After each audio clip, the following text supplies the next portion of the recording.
Hello and welcome to Your Government in Action, a presentation of Bahamas Information Services. I'm Carissa Williamson.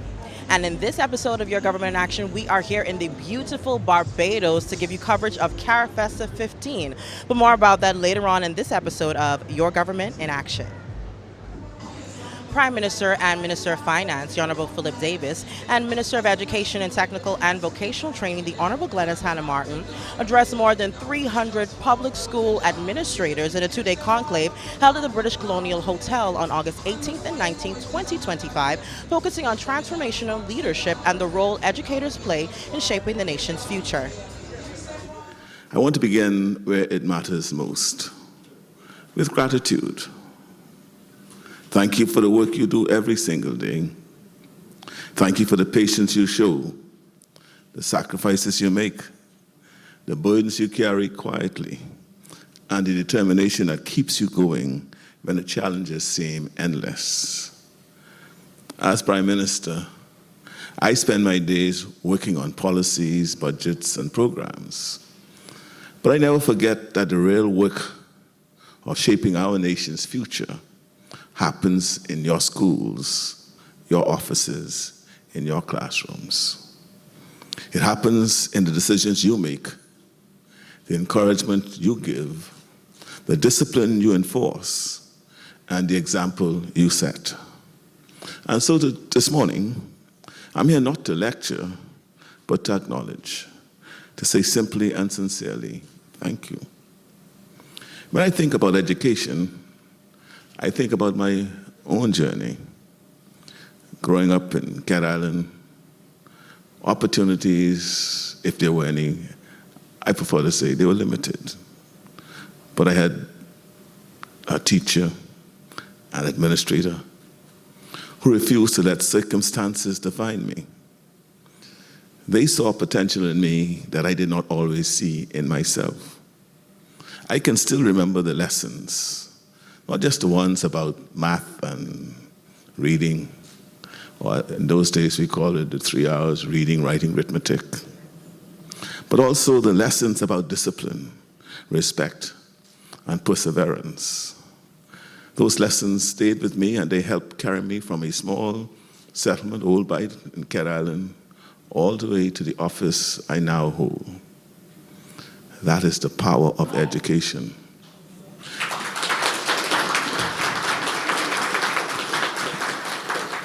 And more importantly, that is the power of the people in this room.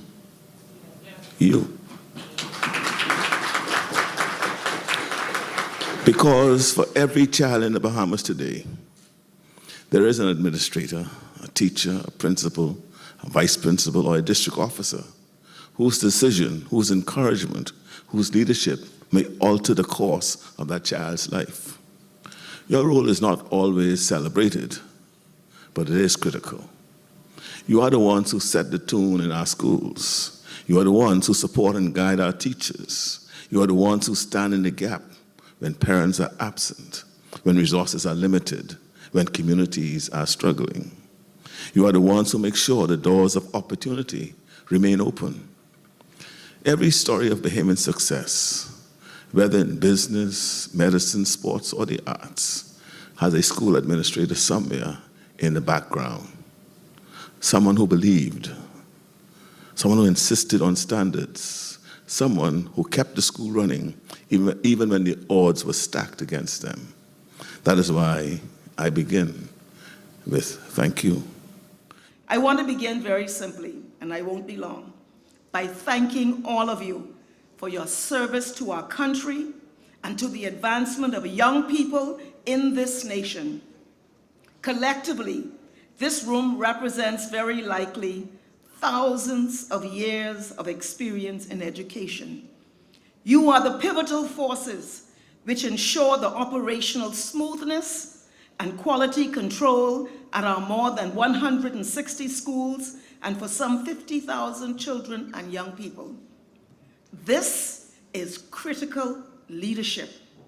Education is at the cornerstone of national development. How well we execute this undertaking will ultimately determine our qualitative human development and our sustainable progress as a people. The school campus is the fertile ground for the amazing that exists in our children and that which the nation awaits. It is the space where our students learn tolerance and healthy coexistence, where they develop respect for themselves, their peers and teachers, and for their nation, where they learn to be ethical in their dealings and confident in their self-perception, and to be accountable for their actions. In this education space, we endeavor to help them refine their abilities and engender the foundational skills of literacy and numeracy, to encourage their innovation and incite critical thinking, and help them along in their healthy self-discovery. But you certainly know far better than I that achieving any of this is not a simple straight line or an easy assignment. There are many moving parts: policy mandates, budgetary constraints, resource deficits, the challenges of creating workplace synergy and harmony and strategic equilibrium. We know that negative social conditions can run interference, that many children suffer trauma and face other challenges, and for them, the task is even greater, and for you too. But we also know that school is their saving grace, and we must act to provide the support so that they do not fall between the cracks. To equip our leaders in this mission, we must ensure your continuous professional development and professional support. We must facilitate enlightened pedagogy and construct a living curriculum that aligns the student with the future. The government of the Bahamas signed a $30 million loan agreement with the Inter-American Development Bank for small and medium-sized enterprises involved in the blue economy. The signing took place at the office of the Prime Minister on August 19, 2025. Today, I'm endorsing an IDB loan agreement for $30 million to support the small and medium-sized enterprise development of innovative and sustainable projects in the blue economy. This project reflects my administration's recognition of the valuable opportunities within the blue economy. The sector is filled with untapped potential, and we have targeted the vast potential within the blue economy as one of the pillars of our economic diversification strategy. The $30 million allocated for this project will be spread across three main areas. Component one is focused on small business support. $17,735,000 will support small and medium-sized enterprises with small loans, grants, and guarantees for developing sustainable tourism, aquaculture, and mariculture initiatives. Under Component 2, $5,050,000 is designated for BAMSI-related activities. And finally, $4,770,000 is allocated for Component 3, which will fund ongoing activities to mitigate the effects of climate change in the Bahamas. Multiple government ministries and quasi-government entities will contribute to the project's implementation, including the Ministries of Finance, Economic Affairs, Tourism, and Aviation, BAMSI, the Small Business Development Center, and the Bahamas Development Bank. Project leaders are expected to consult broadly with civil society for input and guidance on activities within the project's framework.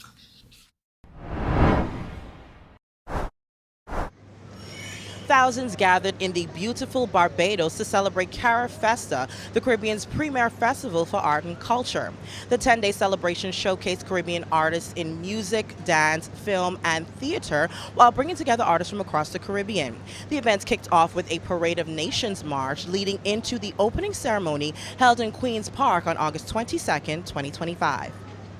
I want to welcome you all to Bridgetown. Let me hear you.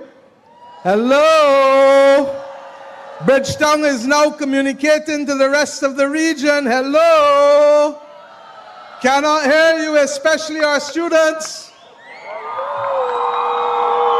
Don't get scared. Keep noise. And please forgive me if I start with our young people.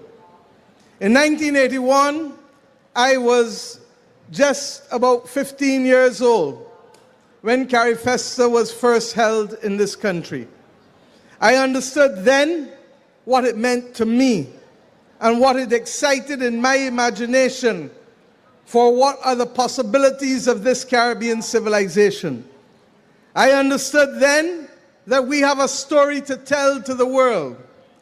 And while we have been doing it in bits and pieces, we have now, especially at this time in the 21st century, when the world is facing all kinds of conflict and difficulties, when we ourselves have not met as a Caribbean community in Carifesta since the COVID pandemic, when there are problems arising, but you heard Biggie Irie just now, put them behind us. For these 10 days, we have come together to create, to express, to work with each other.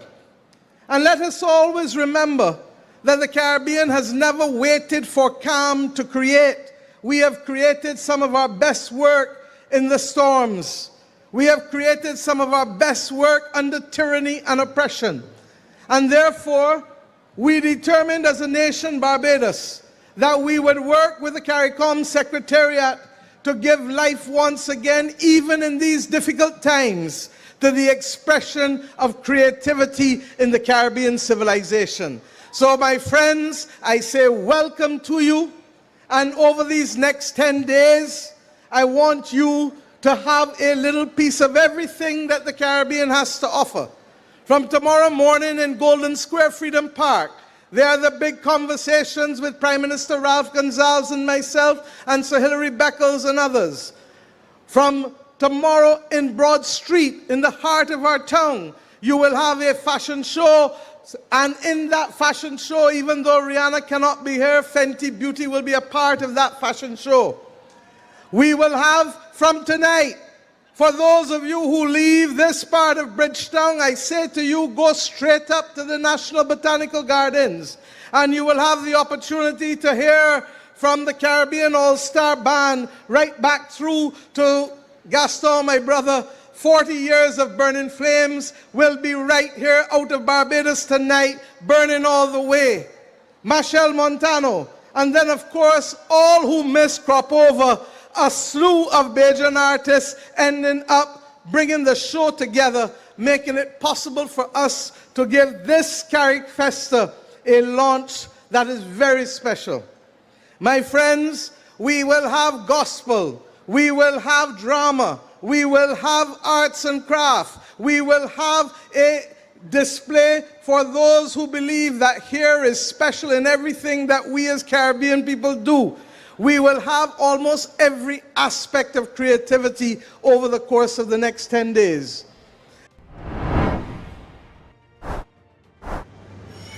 More of Your Government in Action when we return.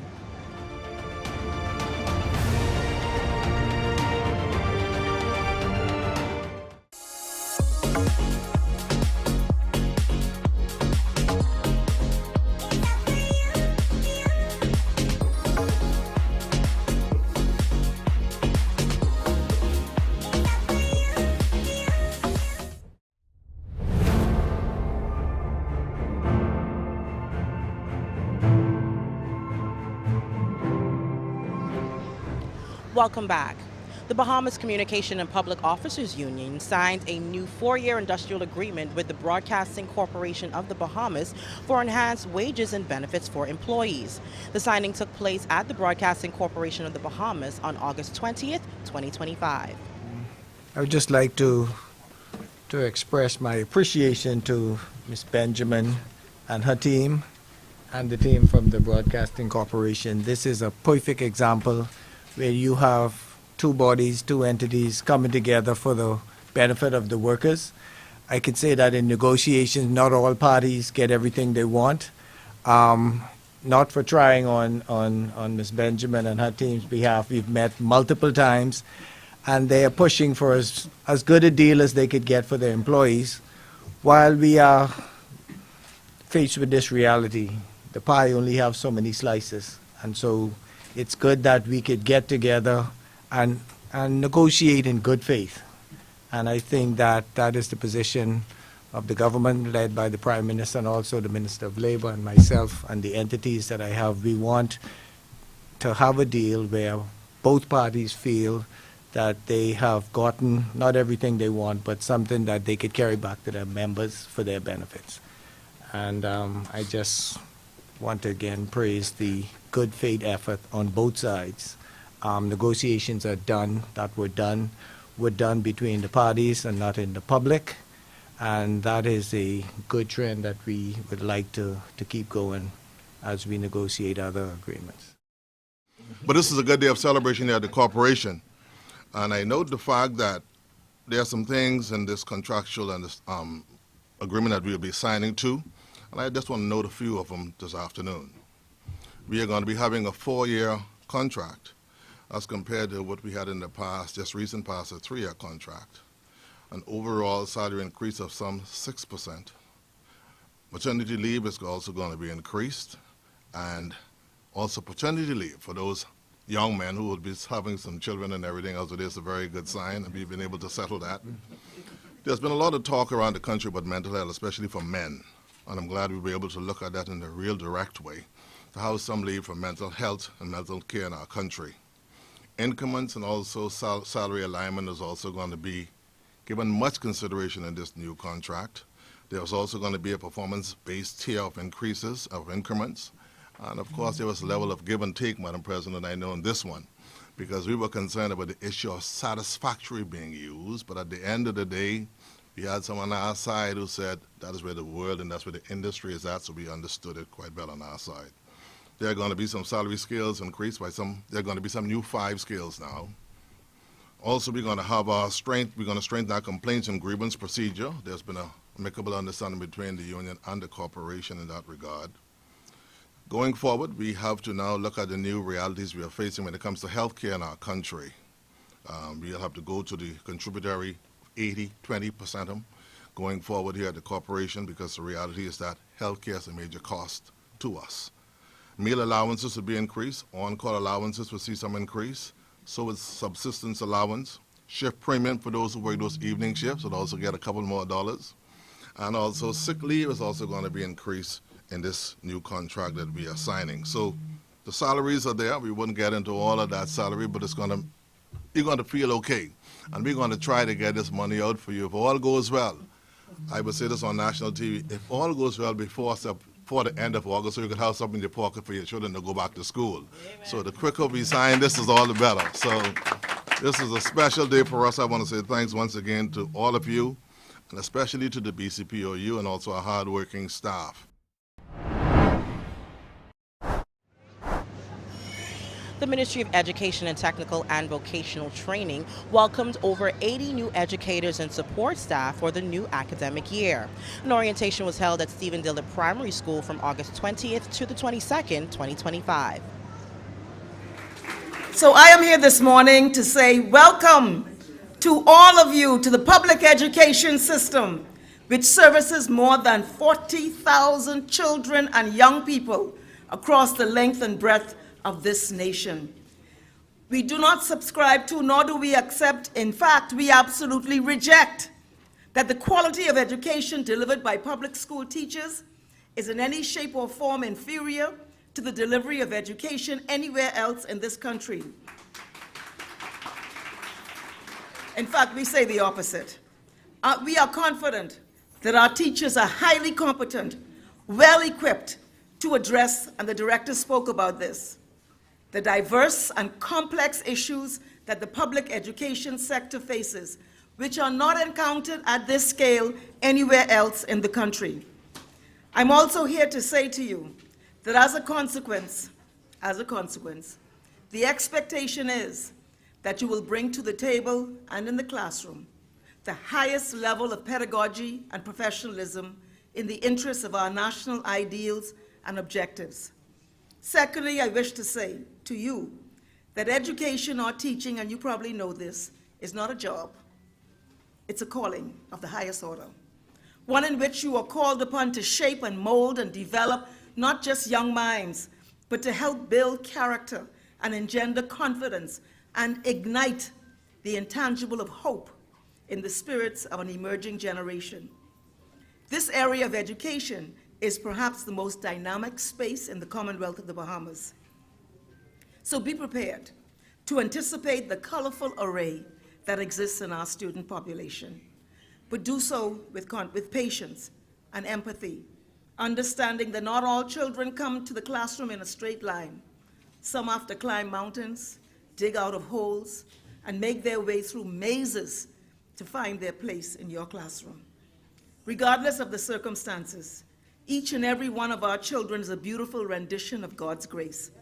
And that grace finds itself through your voice, through your hands, through your mentorship in these young people. Feel free to encourage them to learn the courtesies, to say thank you, to say good morning, to say yes, ma'am, yes, sir. Believe it or not, it becomes necessary.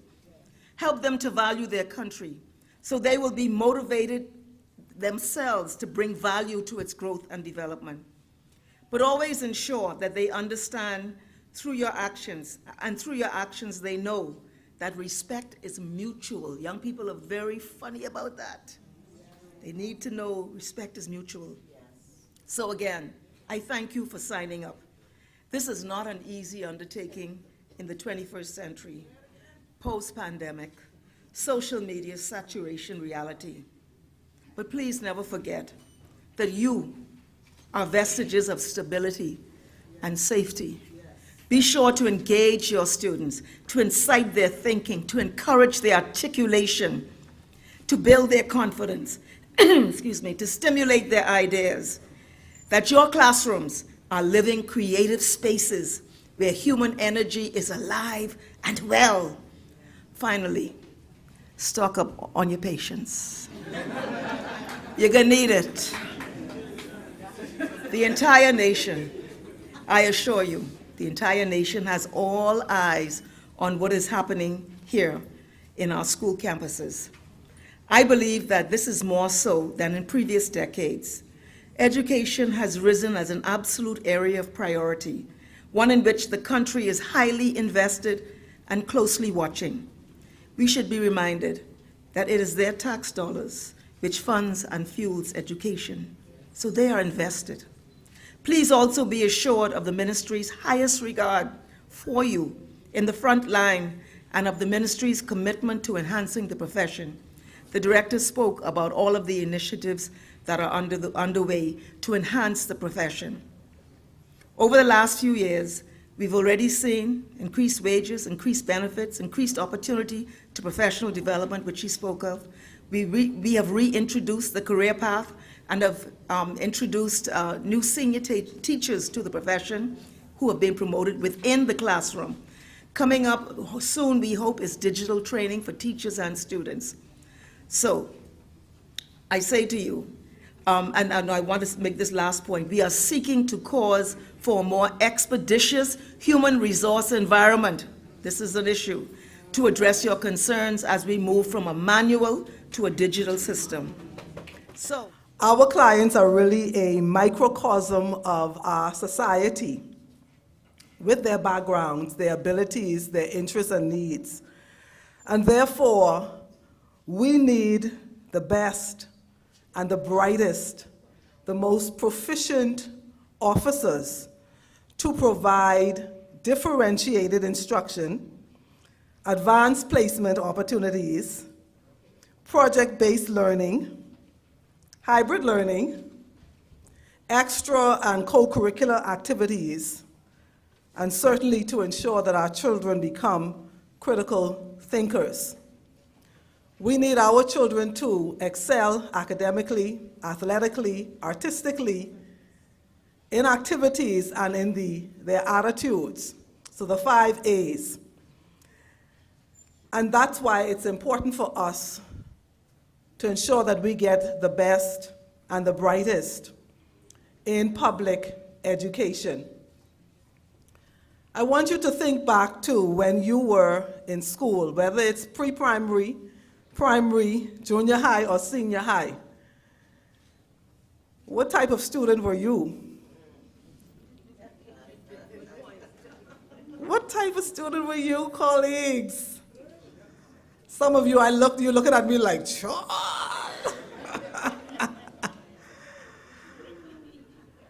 And so think about who you were when you were in the classroom as a student. And now think about these students, our children, the children of the Commonwealth of the Bahamas, coming to us, like I said, with varying abilities, varying backgrounds. They need the best and the brightest teachers. I cannot recall when I was in school that I had any teacher who was not an excellent teacher. All of my teachers were excellent. And I appreciate them so much. Yes, all of them. Someone said, wow. Yes, every single one of them. Some of the strategic initiatives of the ministry, and hopefully those of you who are our prospective hirees will help us accomplish, include, number one, a national literacy and numeracy campaign. This is a multi-year initiative to improve the foundational skills through targeted teacher training, curriculum reform, and resource distribution. Every child in the Commonwealth of the Bahamas should be able to leave school with those foundational skills. No child should leave our schools without the opportunity and the ability to read and comprehend at the basic level. We're focused on curriculum reform and competency-based education, ongoing efforts to revise our national curricula to emphasize skills mastery, learner autonomy, and real-world application. Our children must become critical thinkers. And you only need to look at Facebook to realize that we need to work on critical thinking in our nation. Digital learning integration, the deployment of digital platforms, devices, and training to support blended learning, especially in our remote and underserved areas. We're focused on teacher development, drafting a national framework for continuous professional development, certification, and career progression. The Bahamas was one of many nations flooding the streets of Barbados with flags, music, and vibrant colors, a part of the Parade of Nations, an event used to kick off Carifesta 15. Let's take a look at some of the highlights.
I'm Carissa Williamson, and this has been Your Government in Action, a proud presentation of Bahamas Information Services.